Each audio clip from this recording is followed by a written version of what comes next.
Assalamualaikum warahmatullahi wabarakatuh. Perkenalkan, nama saya Sandra Puspitasari. Saya seorang mahasiswi pendidikan biologi Universitas Islam Riau dengan nomor pokok mahasiswa 216510221. Nah, di sini saya akan mempraktikkan model pembelajaran langsung dengan metode ceramah, diskusi, dan juga tanya jawab dengan materi sistem gerak pada manusia, materi pembelajaran kelas 8 SMP untuk memenuhi penugasan mata kuliah belajar dan pembelajaran. Selamat menyaksikan. Assalamualaikum warahmatullahi wabarakatuh. Selamat siang anak-anak. Waalaikumsalam warahmatullahi wabarakatuh. Selamat siang, Bu. Bagaimana kabarnya hari ini? Alhamdulillah baik. Nah, pada pertemuan sebelumnya Ibu sudah memberitahu bahwa pertemuan kali ini kita akan membahas mengenai sistem gerak pada manusia. Nah, anak-anak, tubuh kita ini sebenarnya dapat berdiri dengan tegak dan tidak lumai. Itu karena apa? Kurang tepat. Namun, hal ini dapat dikarenakan tubuh kita ini memiliki suatu sistem penunjang yang dinamakan dengan sistem gerak. Nah, hari ini kita akan mempelajari sistem gerak yang merupakan kumpulan tulang penyusun dan penyokong tubuh kita. Materi ini sangat menarik sebetulnya ya. Nah, untuk itu sebelumnya Ibu akan mengambil presensi kalian terlebih dahulu. Anggi, Hadir, Bu. Devi, Hadir, Bu. Filma, Hadir, Bu. Rika, Hadir, Bu. Sulistiawati. Hadir, Bu. Oke, semua ya.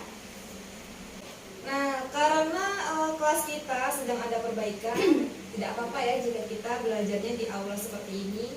Seharusnya ini ada PPT yang harus Ibu tampilkan, tapi karena PPT-nya tidak bisa ditampilkan dan proyektornya tidak ada, maka nanti Ibu akan share-nya di grup kelas saja ya. Iya, Bu. Nah, untuk itu sebelum kita mulai pembelajaran, alangkah lebih baiknya jika kita mengucapkan bismillah dulu. Bismillahirrahmanirrahim.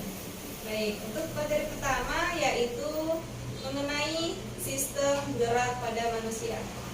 Ada yang sudah tahu apa itu sistem gerak pada manusia? Belum? Belum, Bu. Sistem gerak pada manusia adalah sistem organ pada manusia yang berperan dalam pergerakan tubuh. Nah, organ-organ penyusun sistem gerak ini terdapat 3 jenis atau 3 penyusun. Yang pertama adalah rangka, kedua adalah sendi, dan ketiga adalah otot. Nah, untuk murid-murid sekalian, lagi saya menyampaikan materi, anak-anak bisa untuk menyatatnya juga untuk diingat-ingat ya. Oke. Yang pertama itu adalah rangka. Rangka merupakan alat gerak pasif yang tersusun atas 206 tulang yang saling berhubungan. Secara umum ada 4 fungsi utama rangka bagi tubuh manusia. Yang pertama adalah memberi bentuk pada tubuh dan menopang tubuh. Yang kedua, melindungi organ dalam seperti jantung dan paru-paru. Yang ketiga, tempat menempelnya otot yang merupakan alat gerak aktif sehingga dapat menggerakkan tulang. Keempat, pada jenis tulang tertentu seperti tulang paha atau femur, tulang juga berfungsi sebagai pembentuk sel darah merah. Nah, untuk berdasarkan bentuknya, tulang dibedakan menjadi 4 jenis, yaitu tulang panjang, tulang pipi, tulang pendek, dan tulang tidak beraturan. Mari kita bahas satu persatu.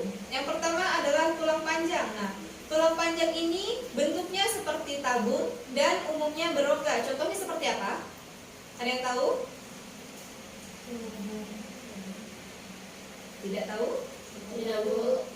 Contoh tulang panjang adalah tulang betis, tulang paha, tulang kering, tulang hasta, dan juga tulang pengumpil.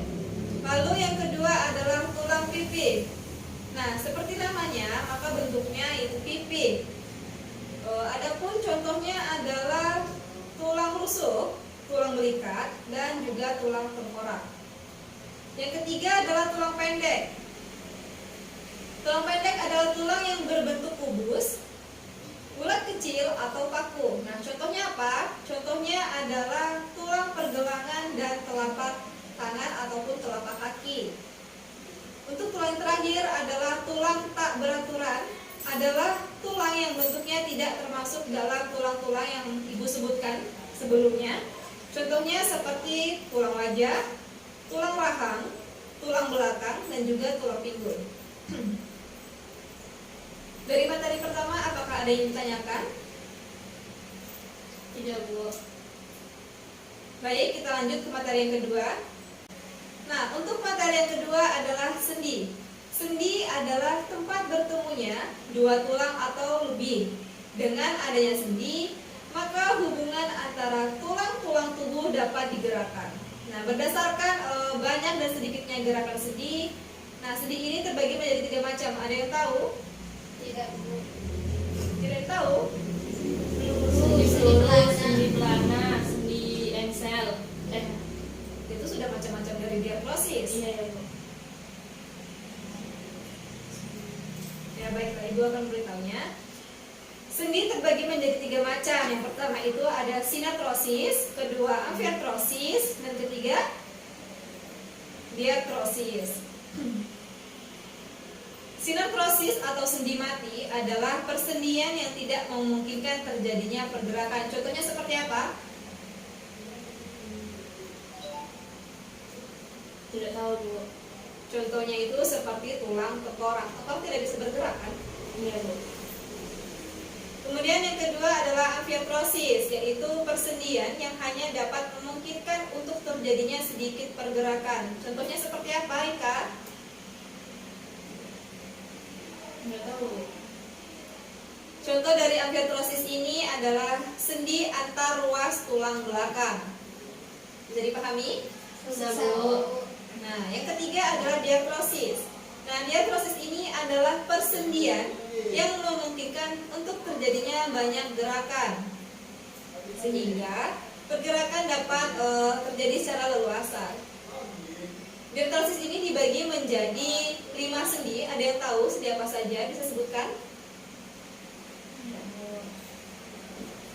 Tidak ada tahu? Tidak, Bu. Yang pertama adalah sendi peluru, kedua sendi engsel, ketiga sendi putar, keempat sendi pelana, dan yang kelima adalah sendi geser. Nanti Ibu akan tampilkan PPT untuk anak-anak bisa pahami bagaimana itu sendi-sendi pergerakannya dan bagaimana otot yang bekerja dalam sistem rangka manusia.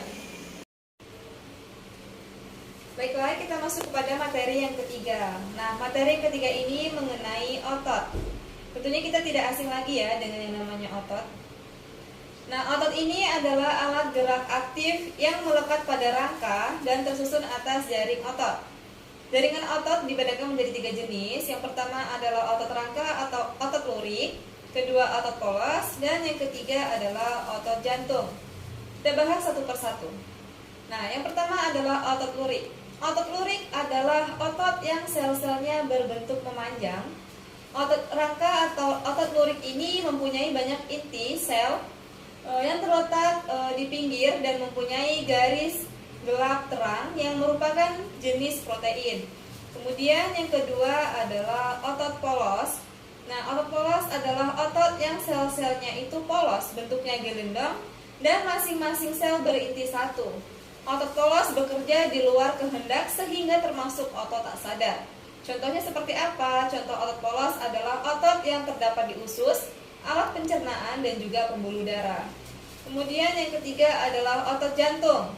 Nah, otot jantung ini adalah otot yang sel-selnya berbentuk memanjang dengan inti yang terletak di tengah dan biasanya terdapat garis gelap terang. Otot jantung bekerja di luar kesadaran sehingga termasuk otot tak sadar. Contohnya seperti apa? Nah, kalau otot jantung itu terletaknya di jantung. Untuk materi ini ada yang ditanyakan? Tidak, Bu. Kita lanjut ke materi yang keempat mengenai gangguan dan kelainan pada sistem gerak manusia. Adapun beberapa gangguan atau kelainan yang sering terjadi pada sistem gerak manusia itu ada 5. Yang pertama adalah rickettsia, yaitu gangguan yang terjadi karena kekurangan vitamin D yang membantu penyerapan kalsium dan fosfor sehingga proses perangsangan tulang terganggu. Kemudian yang kedua ada osteoporosis. Osteoporosis adalah gangguan yang terjadi karena kekurangan kalsium sehingga tulang akan menjadi rapuh dan mudah patah. Kemudian yang ketiga ada kifosis. Ada yang tahu kifosis? Enggak, Bu. Kifosis adalah kelainan dengan melengkungnya tulang belakang yang berlebihan di bagian dada ke arah belakang. Kemudian yang keempat adalah lordosis. Lordosis adalah kelainan dengan melengkungnya tulang belakang yang berlebihan ke arah depan di bagian pinggang. Yang terakhir adalah skoliosis. Ada yang tahu skoliosis? Nah, skoliosis adalah kelainan dengan melengkungnya tulang belakang ke arah samping. Dari terjadinya gangguan ataupun kelainan pada sistem gerak manusia, tentunya ada upaya yang dapat dilakukan untuk menjaga kesehatan sistem gerak pada manusia. Salah satunya adalah yang pertama, meningkatkan kandungan kalsium dalam asupan makanan ataupun dengan mengkonsumsi suplemen. Yang kedua, berjemur pada sinar matahari pagi, karena sinar matahari pagi sangat baik untuk membantu pembentukan vitamin D. Yang ketiga, dengan memperhatikan aktivitas fisik yang cukup setiap harinya. Dan yang terakhir, menghindari kebiasaan sikap tubuh yang tidak baik. Misalnya, dengan cara duduk yang benar, seperti tidak membungkuk ya. Nah, dari penjelasan Ibu dari awal hingga akhir, apakah ada yang ditanyakan? Saya mau tanya, Bu. Ya, Rika silahkan. Maksud dari gerak aktif sama gerak pasif itu seperti apa? Baik. Bagus ya pertanyaannya Rika. Nah, di sini Ibu akan menjawab dari pertanyaan Rika. Apa itu yang dimaksud dengan gerak aktif dan gerak pasif? Nah, gerak aktif itu adalah gerak yang diakibatkan karena adanya kontraksi otot sehingga menimbulkan gerakan pada rangka. Sedangkan gerak pasif adalah gerak yang tidak dapat dilakukan tanpa adanya bantuan dari gerak aktif. Maksudnya tidak ada kontraksi dari otot tadi.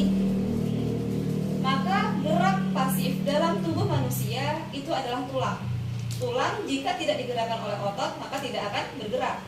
Seperti itu. Oke, bagaimana dengan Rika? Baik, Bu. Untuk yang lain, paham? Oke.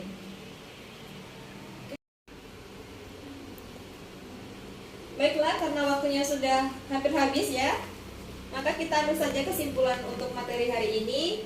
Nah, kesimpulannya yang pertama adalah sistem gerak pada manusia adalah sistem organ pada manusia yang berperan dalam pergerakan tubuh. Lalu organ-organ yang menyusun sistem gerak ini ada 3. Yang pertama adalah rangka, kedua adalah sendi, dan yang ketiga adalah otot.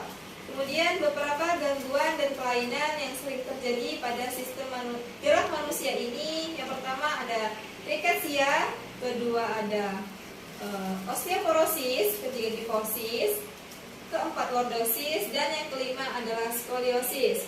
Kemudian kesimpulan yang ketiga, beberapa cara yang dapat dilakukan untuk mencegah atau menjaga kesehatan sistem gerak pada manusia. Yang pertama adalah meningkatkan kandungan asupan kalsium dalam makanan, kemudian berjemur pada sinar matahari pagi. Yang ketiga adalah memperhatikan aktivitas fisik setiap harinya, dan yang terakhir menghindari kebiasaan sikap tubuh yang tidak baik.